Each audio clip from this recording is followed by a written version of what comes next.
Au numéro 13, on nous dit que le graphique qui montre la quantité de neige accumulée au sol dans une région du Québec depuis le début de l'hiver. Et là, la question, c'est pendant combien de jours la quantité de neige accumulée est-elle d'au moins 89? Donc, 89, c'est à peu près ici. Fait que, dans le fond, on veut savoir cet intervalle de temps-là. Il faudrait peut-être trouver ces deux valeurs-là. Avant de trouver ces valeurs-là, il faudrait peut-être trouver l'équation de notre fonction valeur absolue qu'on a ici. Donc, en analysant un petit peu ce qu'on me donnait, j'ai compris que mon sommet ici, c'était h et k, et on me donne un point x, y qui appartient à la fonction. La règle, lorsque je cherche l'équation d'une valeur absolue, a, valeur absolue de x moins h plus k. J'ai remplacé h par 50, k par 125, et j'ai pris le point 10,77, j'ai été remplacé. Regardez les calculs que j'ai faits avec les opérations inverses, j'arrive à a qui vaut moins 1,2. Alors, si ça va trop vite, vous pouvez prendre le temps de regarder ce que j'ai fait, vous pouvez le faire vous autres aussi de votre côté. Alors, si a vaut moins 1,2, que h vaut 50 et k vaut 125, je me retrouve avec f de x égale moins 1,2, valeur absolue de x moins 50, plus 125.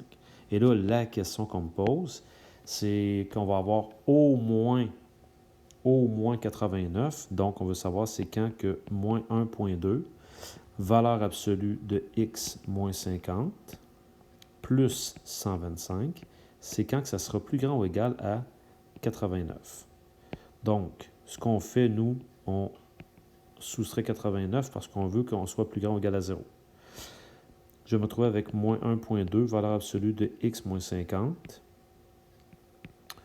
plus ici 36. Donc, on va résoudre cette équation-là. Donc, on va aller résoudre, c'est quand que moins 1,2, valeur absolue de x moins 50, plus 36, c'est quand que ça vaut 0. Donc, je vais faire moins 36. Donc, j'ai moins 1,2, valeur absolue de x moins 50, égale moins 36. Je vais diviser par moins 1,2 de chaque côté. Donc, en divisant par moins 1,2, je me retrouve avec valeur absolue de x moins 50 égale, on fait le calcul, ce qui nous donne 30 ici. J'attire votre attention sur le fait que la valeur absolue me donne un nombre positif, donc je peux poursuivre. Rendu ici, ça nous emmène sur deux possibilités.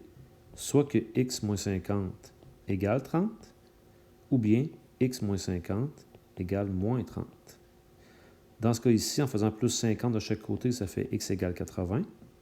Et en faisant plus 50 de chaque côté, ça fait que x égale 20.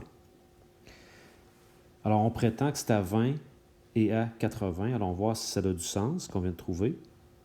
89 qui est à peu près ici, on me dit que c'est à 20. Ça a du sens. Et à l'autre moment, ça va être à peu près ici, qui est pas mal aux avis de 80.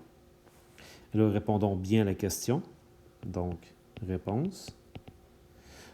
Pendant combien de jours? Bien, il s'est écoulé combien de jours entre 20 jours et 80 jours? Alors, je vais faire 80 moins 20. Ça veut dire que c'est écoulé 60 journées. Voilà pour le numéro.